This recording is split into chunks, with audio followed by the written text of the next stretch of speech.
Insert the USB drive into the computer's USB port. Format the USB flash drive with FAT32.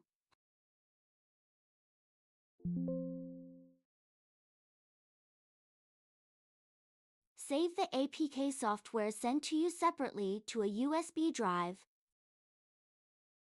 Click on My Computer, find the USB drive, and click to open it. Click on the file to remove the suffix 111 from the name. Save the file after naming and exit the USB drive.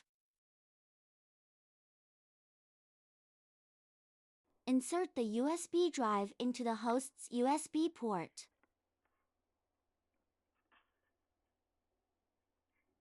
Click on the home page, click on the application, click on File Management. Click on USB and click on APK file.